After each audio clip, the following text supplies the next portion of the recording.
सरकार को तो बेरोजगारी हटानी पड़ेगी, सरकार का तो काम है ना। राजा नहीं हटाएगा तो कौन हटाएगा? प्रजा तो परेशान हो जाएगी। राजा इसलिए चुना जाता है कि प्रजा की सुने। से बेरोजगारी हट जाएगी क्या? बेरोजगारी जनसंख्या पर कंट्रोल करो। एक बाप नहीं कर पा रहा अपने घर की दूर तो मोदी कहां से कर देगा? आज हमारा भागिए मत भाई। नहीं, अब तो काम भाग कर रहे हो यार, अब भाग रहे हो यार आप। जो गीता जी में भगवान कहते हैं तेजवानों में तेज जान ले, बुद्धि हूँ बुद्धवानों में, तपस्वियों में मैं बैठा हूँ। इसलिए भगवान कहते हैं मोदी में मैं बैठा हूँ। मोदी में भगवान बैठे हैं।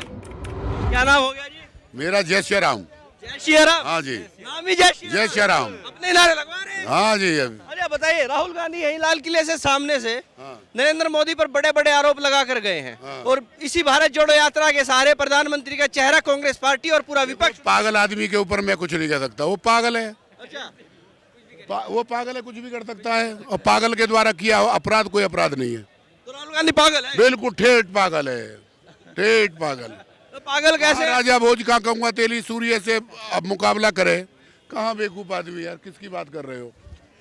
होली नहीं मनाता, दिवाली नहीं मनाता, कोई त्योहार नहीं मनाता, बड़ा दिन मनाने को इटली भागता है यार, क्या बात कर रहे हो? राम भक्त थे तो बड़ा दिन मनाने को इटली चला गया। हाँ, उसका किससे मुकाबला कर रहे हो? इसमें मोदी जी का अपमान है अगर उसको आगे सामने लाते हो तो। तो अभी देखिए, सलमान खुर्शीद ने कहा कि राहुल गांधी तो बिल्कुल राम है, तपस्वी हैं और उनको कंट्रोल कर लिया उन्होंने सब चीजों। हम भवामी युगे युगे, भगवान राम जैसा कोई हुआ ना होगा तो ये तो जीव नहीं है, तो कुछ भी नहीं है। ये तो तुम ही तो कहते हो पप्पू है, तुम ही तो कहते हो पप्पू है। पप्पू राम कैसे हो जाएगा? राम तो कोई नहीं हो सकता, नहीं समझे? भगवान कहते हैं आप सरिस्का खोजो जाई, मेरे जैसा कोई नहीं हो सकता, मेरे जैसा कोई मिली मैं ही हो सकता हूँ। तो बताओ राम से किसकी तुलना? मूर्ख लोग हैं जो तुलना कर रहे हैं। सलमान खुर्शीद ही कर रहे हैं उनके। अरे मैं नाम किसी का नहीं लिया, मूर्ख लोग कर रहे हैं भैया। वो कह रहे हैं कि ये तपस्वी हैं। एक तपस्वी ही ऐसे देखिए 6 डिग्री टेम्परेचर में टी शर्ट पहनकर घूम सकता है। उन्होंने नियंत्रण कर। पैक लगाओ, एक पैक लगाओ, सिगरेट भरो, पैक लगाओ और बर्फ पे घूमो, बर्फ पे। जय सिया राम, जय सिया राम।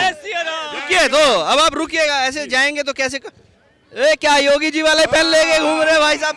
थोड़ा जूम कर, 1 मिनट थोड़ा सा जूम कर दीजिए। अरे इस दिल में क्या रखा है? जोगी नाम छिपा रखा है। इस दिल में क्या रखा है? जोगी जोगी रखा है और कुछ नहीं। देखिए योगी जी का ही पहन लेके जोगी जी का। क्या बात कर रहे हो भाई साहब आप?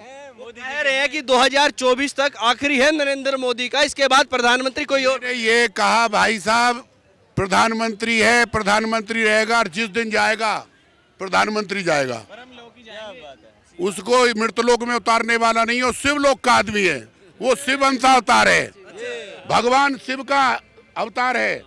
वो भगवान के ही सत्यलोक जाएगा और कुछ उतारने वाला नहीं है। अब आप देखिए, भगवान शिव से तुलना करें नरेंद्र मोदी जी के, अब सलमान खुर्शीद। तुलना नहीं की, मैं शिवलोक जाएगा। आप कह रहे हैं अवतार है, अंशावतार है, अंशावतार सब है। अच्छा, मवई वंशो जीव लोके जीव भूतो सनातना, ईश्वर अंश जीव अविनाशी, सब उस परमात्मा के अंशी हैं। तो अंशावतार तो हमें, पर वो विशेष क्यों? गीता जी में भगवान कहते हैं तेजवानों में तेज जान ले, बुद्धि हूँ बुद्धवानों में, तपस्वियों में मैं बैठा हूँ। इसलिए भगवान कहते हैं मोदी में मैं बैठा हूँ। मोदी में भगवान बैठे हैं। उन्होंने बोल दिया राहुल गांधी में राम बैठे हैं, तो उन्होंने बोल दिया राहुल गांधी में राम बैठे हैं, तो आपको दिक्कत? वो तपस्वी नहीं है, वो भोगी है, वो भोगी है। राहुल गांधी ने कहाँ तपस्या की है? बोल, तपस्या का कोई गुण हो तो बोलो। तपस्वियों, पत्रकार साहब मेरी बात सुनो, भगवान कहते हैं मैं तपस्वियों में मैं हूँ।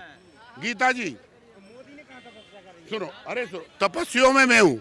इसलिए भगवान कृष्ण कहते हैं तपस्वियों में मैं हूँ, तेजवानों में मैं हूँ, बुद्धिवानों में मैं हूँ। हनुमान जी में राम जी बैठे हैं क्योंकि बुद्धि नामक गड़गड़े हम।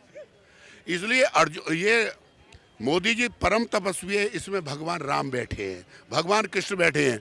जब सारंग की जरूरत पड़ेगी सारंग चलाएगा मिसाइल के रूप में, जब सुदर्शन की जरूरत पड़ेगी सुदर्शन चलाएगा, ये बात। और जब पिनाक की जरूरत पड़ेगी तो पिनाक चलाएगा।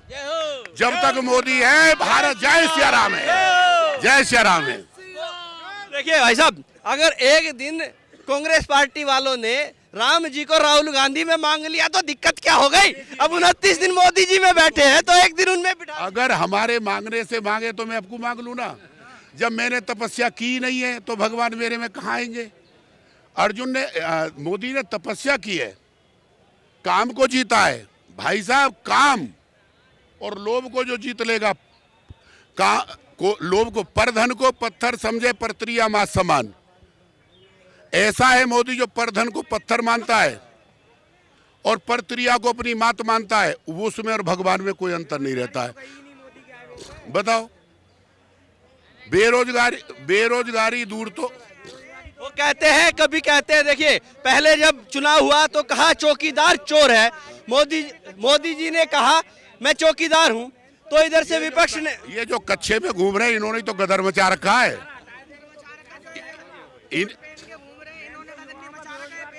सुनिए भाई साहब, विपक्ष ने कहा चौकीदार चोर है। अब कहते हैं कि ये हिंदू मुसलमान की बात करते हैं, लोगों को बांटने की बात करते हैं। लोगों को इन्होंने बांट रखा है, एक दूसरे में नफरत फैला रखी है भारतीय जनता पार्टी ने। ये बिल्कुल नफरत नहीं फैला रखी। जितना भाईचारा आज है, हम उत्तर प्रदेश से आते हैं, जितना भाईचारा आज है उत्तर प्रदेश में कहीं देखने को नहीं मिला। तो कैसे कहते सबका साथ सबका विकास? कोई कह दे कि कहीं कहीं भेद किया जा रहा तो हमें बता देना। अगर मकान हिंदुओं को मिले तो मुसलमानों को भी मिले, टीका अगर हिंदुओं में लगा तो कहाँ? और रही बात भैया बेरोजगारी, ऐसे नहीं होगी। बेरोजगारी सुनो, इसकी जरूर सुनवाना। बेरोजगारी जनसंख्या पर कंट्रोल करो, नहीं समझे? कोई दूर नहीं कर सकता। एक बाप नहीं कर पा रहा अपने घर की दूर तो मोदी कहां से कर देगा? थोड़ा जनसंख्या पर कंट्रोल की। सरकार को तो बेरोजगारी हटानी पड़ेगी, सरकार का तो काम है ना। राजा नहीं हटाएगा तो कौन हटाएगा? प्रजा तो परेशान हो जाएगी। राजा इसलिए चुना जाता है कि प्रजा की सुने। से बेरोजगारी हट जाएगी क्या?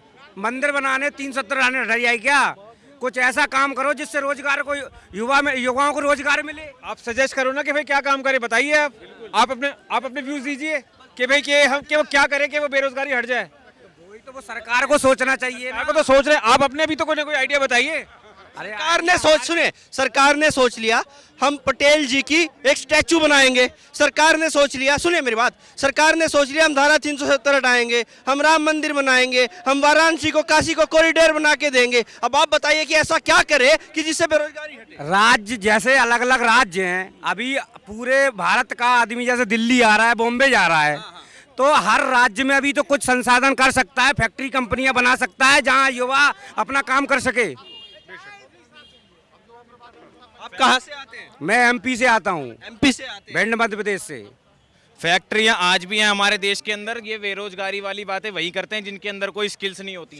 नौकरियां बहुत है हमारे देश के अंदर, सिर्फ और सिर्फ स्किल्स चाहिए। स्किल्स होंगी तो नौकरी अपने आप मिलेगी। ये जो बेरोजगारी बोल रहे हैं ना आप, इसका कोई जवाब है तो आप मुझे बताइए। कोई नहीं है जवाब, बात करो तुम बढ़िया। कहाँ जा रहे हो अब आज हमारा भागिए मत भाई। नहीं, अब तो काम भाग रहे हो यार, अब भाग रहे हो यार आप। केजरीवाल तक हमारी एक बात पहुंचा दीजिए, ठीक है सर? उन्हें कहना, एक तो ये आप कहते हैं ना करप्शन खत्म कर दिया, भ्रष्टाचार खत्म कर दिया। मेरा सिर्फ केजरीवाल जी से ये निवेदन है, सिर्फ जो सरोजनी नगर मार्केट है, करोड़ों रुपए की रिश्वत आती है। हम लोग उनसे ये कहते हैं हमें आप किराया लागू कीजिए, हम कहते हैं हमें जगह दीजिए, वो कहते हैं हम आपसे किराया लागू क्यों करेंगे, हम आपको जगह क्यों देंगे? और इतना करोड़ों रुपए की रिश्वत लेके हम हिमाचल कैसे लड़ेंगे, गुजरात कैसे लड़ेंगे? समझ गए आप मेरी बात को? आप सिर्फ हमारी बहुत ये मोदी अपना केजरीवाल तक जी को पहुंचा दीजिए। हमें फ्री का चंदन घिस मेरे नंदन नहीं चाहिए। हम अपनी मेहनत करके खाना जानते हैं, 55 साल की उम्र है, आज भी कमा के खा सकते हैं। जब भाई साहब मेहनत कर रहे हैं हम, अब लोगों ने क्या है, हमारे अंदर भी भ्रष्टाचार पैदा हो गया, बुरा नहीं मानना, हम खुद भ्रष्टाचार इसलिए बन गए, हम क्यों टैक्स पेड करेंगे? हमारे टैक्स का पैसा ये लोग गुजरात में खर्च करके आते हैं, हमारा पैसा हराम का नहीं है भाई साहब। सुबह 6 बजे उठते हैं, रात को 12 बजे घर में घुसते हैं, ठीक है? ये कहते हैं 500 रुपये का सिलेंडर, मेरा चैलेंज है, मैं 500 रुपये का सिलेंडर कर दूंगा करूंगा दिल्ली के अंदर, पूरे इंडिया का तो नहीं कहता। सिर्फ अगर ये मेरे को ये कहते कि खुराना साहब जाओ आप मार्केट में ईमानदारी से टैक्स पेड कर दीजिए। भाई साहब जीएसटी बनाई मोदी जी ने, हम 5 लाख का माल लेके आते हैं, मैं ऑन कैमरे पे कह रहा हूँ, हम 1 लाख रुपए का बिल कटवाते हैं। हम खुद भ्रष्टाचार करेंगे, क्यों ना करेंगे? जब हमारे साथ ये न्याय होता है, हमारे को गवर्नमेंट साथ नहीं देती है। अब 18% जीएसटी है किराए पे। आप सरोज नगर में जाना, किसी आदमी ने एग्रीमेंट नहीं करवा रखा, करोड़ों रुपए का टैक्स खाते हैं हम खुद कह रहे हैं, हम दुकानदार हैं, हम टैक्स चोरी कर रहे हैं। क्यों ना करें जब हमें गवर्नमेंट फैसिलिटी नहीं देगी, कोई हमारी सेफ्टी नहीं करेगी। अब ये 500 करोड़ रुपए का लाइट वालों का नुकसान हुआ है, समझिए। हर आदमी टैक्स पेड है, हर आदमी जीएसटी देता है। भाई साहब दुकानें बजाने के लिए ना, बुझाने के लिए पानी तक नहीं था, कहाँ है केजरीवाल फ्री का पानी? कहने की बात है भाई साहब। आप ग्राउंड पे रिपोर्टर देखिए ना, ग्राउंड पे क्या है, हमें ऊंचे लेवल मत दिखाइए, बस ऊंचे लेवल मत दिखाइए, आप ग्राउंड पे चलिए। मेरी आपसे यही हाथ से जोड़ के विनती है। धन्यवाद।